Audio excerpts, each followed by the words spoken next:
Chapter 2. Dad's Big Buy. Months went by, and the pandemic got worse. My mom totally freaked out and began to prepare for the end of the world. Must get years worth of food, she says to Dad in a frenzy. I can recall going to the store with her as she frantically went up and down the aisle, stuffing her cart with items that would last months. Mom, that's very well. It is not the end of the world, I say to her as her arms were pulling items off the shelves. Yes, but if we do this now rather than later, we will not have to come back later when everyone is sick, Mom says, defending herself. There's not going to be any sickness because there is no sickness, I say with a bold attitude. We rush back to the house, prepared to stay on our property for months. Dad boards up the house per se, and we shut the curtains and involuntarily seem to expect the world to end. Months went by and not one person on our street got sick. We did not leave the house. Nobody on our street left their house either, although my mom and dad would occasionally go out for business. After some time, my mother and father thought it wise to invest in a bigger house. They spent weeks researching locations and houses. They did not in the least bit find a few that would offer anyone near the privacy if they wanted, till they were shown the mansion down the street. The old mansion stood about an eighth of a mile away from the nearest street. A small forest surrounded the property. If my dad were to buy the property, he would not just be buying the house, but also the 100-acre forest surrounding it. The thick, deep forest of New York surrounded the property. Plenty of spruce and pines for us children to play on, perhaps even build small forts like kids' houses.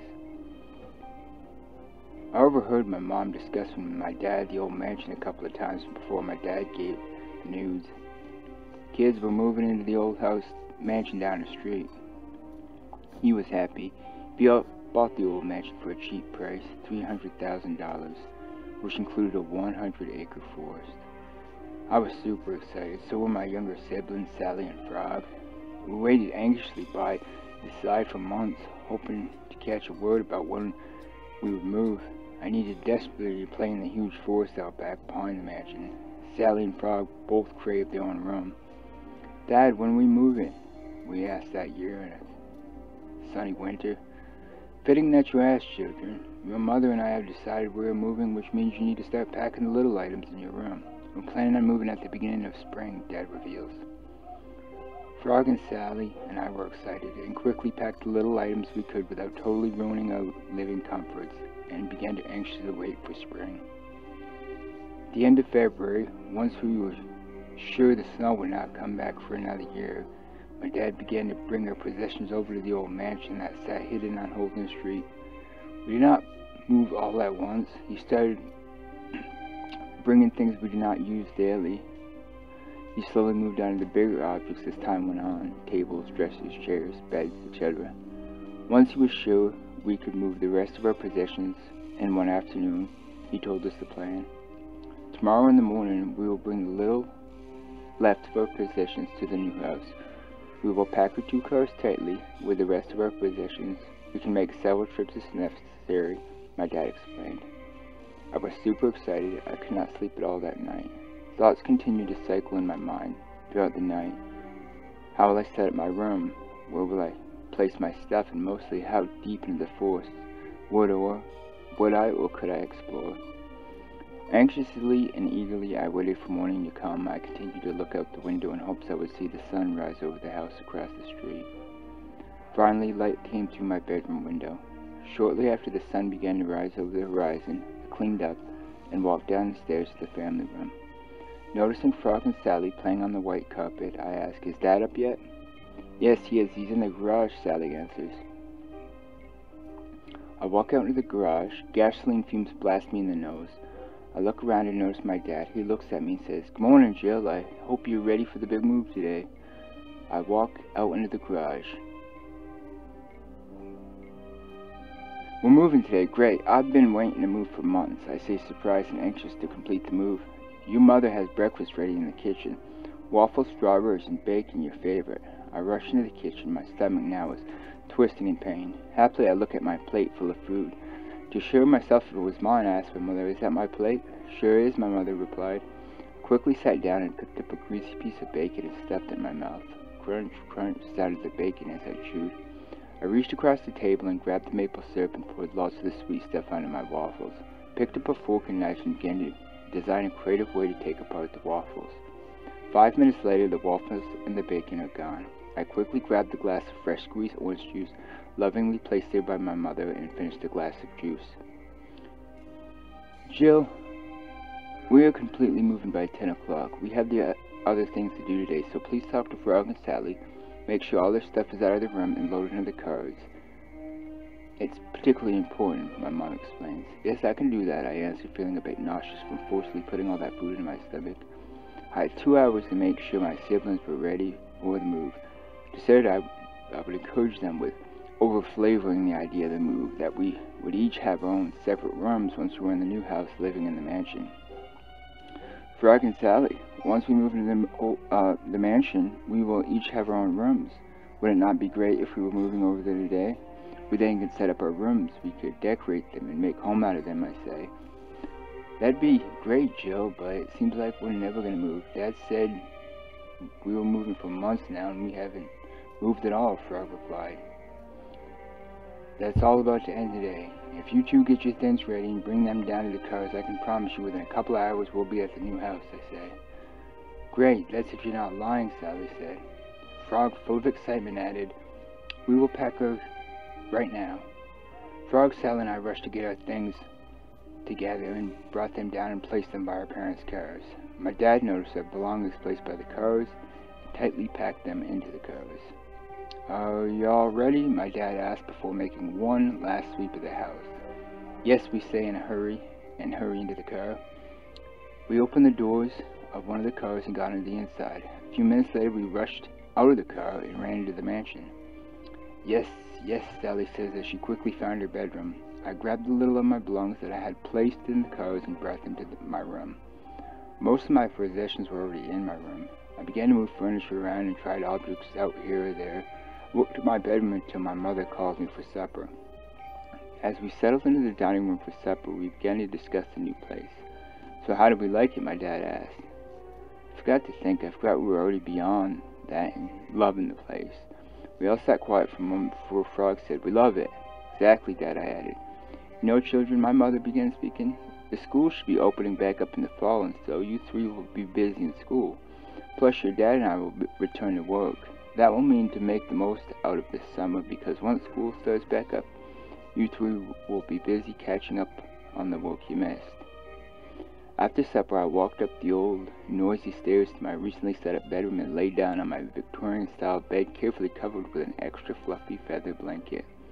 I placed my head on my pillow and began to wonder why I must go to school. I do not like school, but usually once I'm there, I don't mind as much. I wish this pandemic would last until I'm an adult, I say to myself, until I no longer must go to school. I can then buy a home and live there for as long as people live in houses. I drift off to sleep, visualizing my own mansion. Dream of one, too. I dreamt I owned a Picasso dreamlike 100-room house full of precious items. It had a magnificent swimming pool on the side of it. I would, while in the mansion, with much time, lose my mind of remembrance of reality and get lost in the rooms and closets. I played for so long I could not find my way back to the splendid swimming pool I started my journey at. But once I did, after hundreds of years of playing, children of all ages were in my swimming pool playing. In laughter, I ran back inside and found 3 tiny people trying to use 2 hands, and then I woke up. That was so cool, my favorite dream, I say to myself. I walked downstairs, gazed out the window, and noticed fresh snow had fallen in the middle of the night. Walked into the kitchen, glanced at Frog sitting at the kitchen table. We don't say a word to one another. I pour a bowl of cereal and take it to the living room. I make my way around and the unpacked boxes placed throughout the living room to the couch. I grab the remote to the television and turn it on. I begin to flip through the channels until I find a brightly lit cartoon. I stuff my mouth with the sugar in the bowl until I've quenched the morning hunger. Within minutes, Frog comes into the living room, asking me how I slept. I slept normal, I say. He continues the conversation, mentioning it is a new house, and we're in the new house. Yes, Frog, we're in the new house, but now it seems common, plus I'm tired of not being home. All of this out of placement makes me feel lacking rest. Frog answers, let us go outside. We spend the day out there. Mom and Dad will do the unpacking, and once we come back in, we can play as usual. Good idea, I answer. We get dressed, preparing ourselves for the snow outside. We walk out the door. I say, Frog, let us go into the backwoods. I've not seen it back there yet. Plus, Dad bought 100 acres back here, and I do not know what will happen to my mind if I'm not the first to explore the entire 100 acres. 100 acres, Frog asks. It's a lot of land. We could walk out back of our house, and most likely we'll never find the end of our property, I answer. We walked into the woods. The snow made a crunching sound as we walked. Frog picks up a stick and starts bouncing off the trees. We walk for 1 hour before Frog says, I'm starting to get hungry. You did not eat breakfast, I spoke? I did not think about it. I was too anxious to come out here with you. Well, if we go back now, we most likely are going to have to help unpack. Are you okay with that, I ask? Yes, I'm fine with it.